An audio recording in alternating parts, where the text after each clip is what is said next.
धोबी का गधा। हारून एक छोटा सा लड़का था जो कराची, पाकिस्तान के सबसे बड़े शहर और बंदरगाह की बैरूनी इलाके के एक गांव में रहता था। हारून अपने गांव के छोटे से प्राइमरी स्कूल में पढ़ने जाया करता था, जो कि उसके घर से कोई 1 मील के फासले पर था। उसकी जमात का कमरा बहुत कुशादा था, जिसमें पटसन की बनी हुई बहुत लंबी लंबी चटाइयाँ फर्श पर लंबी और सीधी कतारों में बिछी हुई थीं। बच्चे उन चटाइयों पर तख्ता स्याह और उस्ताद की तरफ मुंह करके बैठते थे।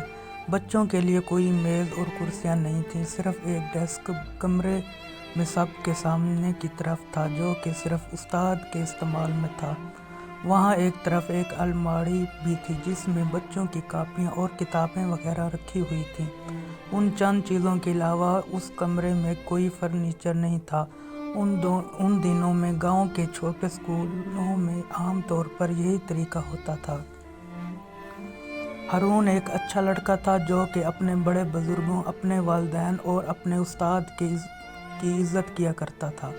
वो रोज़ाना बहुत सुबह सवेरे उठता ताकि वक्त पर तैयार हो के नाश्ता करे, और फिर वो घर से निकलकर खेतों के दरमियान से गुजरता हुआ लंबा सफ़र तय करके स्कूल में वक्त से पहले पहुंच जाए। वो बहुत मेहनत करता और हमेशा अपना स्कूल का काम करता। वो हमेशा अपने वालिदैन की इस नसीहत पर अमल करता कि आज का काम कभी कल पर मत छोड़ो। स्कूल में तफरीह के वक्त हारून अपने दोस्तों के साथ खेल के मैदान में कबड्डी खेला करता था। ये खेल पाकिस्तान के देहाती इलाकों के नौजवानों के दरमियान बहुत मकबूल है, और हारून को भी ये खेल खेलना बहुत पसंद था। हारून के हमसाये में एक धोबी भी रहा करता था, जिसका नाम ताजू था। ताजू के पास एक मरियल सा गधा था, जिस पर सवार होकर वो हर हफ्ते करीब के एक कस्बे में जाता और वहाँ के लोगों से मैले कपड़ों की गठड़ियाँ जमा करके लाता। फिर वो गधे पर सवार होकर कपड़ों के साथ दरिया पर जाता और वहाँ पर वो कपड़े धोकर लाता। ताजू की एक बुरी आदत थी कि जब वो गधे पर सवार होता तो वो बेचारे गधे की टांगों पर ज़ोर ज़ोर से छड़ी मारता जाता था। तब वो गधा एक भयानक सी आवाज़ निकालता था, ढी हूँ, और साथ ही ताजू अपना और भारी गठड़ियों का बोझ भी उस पर लादे हुए था। फिर शाम को वो गधे पर सवार धुले हुए कपड़ों की गठड़ियों का बोझ भी उस पर लादे हुए उसकी टांगों पर छड़ी मारता हुआ वापस आता था। जब धोबी पास से गुजरता तो हारून अक्सर गधे की ये भयानक और गमज़दा आवाज़ सुनता, और गधे के बारे में परेशानी की वजह से वो बच्चा रात को सो न सकता। दूसरे दिन सुबह के वक्त भी स्कूल जाते हुए हारून धोबी को गधे पर धुले हुए कपड़ों के साथ सवार शहर की तरफ जाते हुए देखता, जो हमेशा की तरह गधे को लंबी छड़ी के साथ पीटता जाता था। बेचारा छोटा सा लड़का अक्सर बहुत गौर व फिक्र से देर तक उसके बारे में सोचता रहता कि किसी तरह इस गधे को ताजू की मार पीट से बचाया जाए, मगर कभी भी कोई मंसूबा उसकी समझ में नहीं आया। ये सब कुछ अरसे तक जारी रहा। गधा कमज़ोर और बूढ़ा हो गया। ताजू खुद भी अपने गधे की तरह बूढ़ा और कमज़ोर हो गया।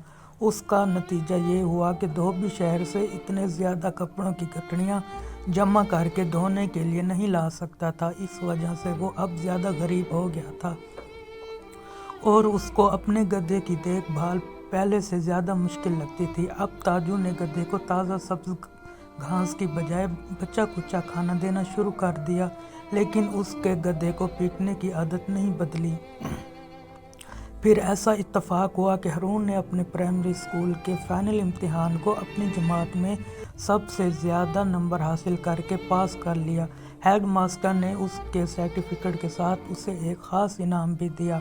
हारून गांव भर में बहुत मशहूर हो गया। उसके वालिदैन इंतहाई खुश हुए और अपने बेटे की कामयाबी पर नाज करने लगे। उसकी मेहनत और कामयाबी की खुशी मनाते हुए हारून के वालिदैन ने उससे वादा किया कि वो उसे उसकी मर्ज़ी की जो चीज़ भी वो पसंद करेगा उसे वही तोहफे में ख़रीद कर देंगे। उसी रात को जब वो छोटा सा लड़का अपने कमरे में सोने के लिए गया, उसके कमरे की खिड़की खुली थी और उसे उस बेचारे गधे की गमज़दा आवाज़ थोड़े फासले से सुनाई दे रही थी। ढी हूँ। हारून ने उस वक्त फैसला कर लिया कि वो अपने वालिद से ताजू का गधा खरीदने के लिए कहेगा। उसे यकीन था कि उसके अब्बा जान उससे ताउन करेंगे, मगर उसे डर था कि बूढ़ा ताजू शायद ना माने। दूसरे दिन जब हारून ने दरख्वास्त की कि क्या वो ताजू का गधा खरीद सकता है, तो उसके वालिद उसकी गैर मुतवक्का दरख्वास्त पर बहुत हैरान हुए। उन्होंने कहा, बेटे, ताजू के गधे में क्या ख़ास बात है? तुम कोई दूसरा जानवर भी पाल सकते हो। लेकिन हारून ने कहा, नहीं अब्बा जान, मैं ताजू का गधा ही हासिल करना बेहतर समझता हूँ। तब उस छोटे से लड़के ने अपने वालिद के सामने तमाम कहानी बयान की कि किस तरह ताजू अपने गधे को एक लंबी छड़ी से मारता है और किस तरह वो अपने गधे से कपड़ों की भारी गठड़ियाँ उठवाता है और उसे खाने के लिए ताज़ा घास की बजाय बच्चा कुच्चा खाना उसके आगे डाल देता है। हारून अपने वालिद को वजाहत करके बताया कि किस तरह वो अरसे से बेचारे गधे को उस सख्त जुल्म से बचाने की ख्वाहिश रखे हुए था। उसकी दास्तान सुनने के बाद उसके वालिद अपने बेटे के लिए उस बूढ़े गधे को खरीदने पर राजी हो गए। इस तरह दूसरे रोज़ सुबह हारून और उसके वालिद ताजू से मिलने गए और उन्होंने धोबी से पूछा कि क्या वो इसका गधा खरीद सकते हैं। ताजू को इस दरख्वास्त पर बहुत ताज्जुब हुआ। तब वो सोचने लगा कि इसका गधा कितना बूढ़ा और कमज़ोर हो चुका है और उससे खिलाना पिलाना और उसकी देखभाल करना अब काफ़ी मुश्किल हो गया था। फिर ताजू अच्छी कीमत हासिल करने के लिए कुछ देर बहस करने के बाद अपने बूढ़े गधे को बाप बेटे के हाथ बेचने पर राज़ी हो गया। हारून और अब्बा जान गधे को अपने साथ ही घर ले आए और उसे अपने घर के पीछे बहुत बड़े सहन में आज़ाद छोड़ दिया। उन्होंने बूढ़े गधे को खाने के लिए ताज़ा घास भी दी और उन्होंने वादा किया कि आइंदा इसे कभी भी कपड़ों की भारी गठड़ियाँ नहीं उठानी पड़ेंगी और ना ही किसी लंबी छड़ी से मार खानी पड़ेगी। हारून ने हमेशा गधे की देखभाल की पूरी कोशिश की और बावजूद इसके कि वो गधा बहुत ही बूढ़ा था, मगर वो जल्द ही ताकतवर और सेहतमंद हो गया। वो छोटा सा लड़का बहुत खुश था क्योंकि वो ये देख सकता था कि गधा अपने नए घर में कितना खुश था और अब हारून को कभी भी उसकी वो इंतहाई गमज़दा आवाज़ें नहीं सुनना पड़ेंगी, कभी नहीं।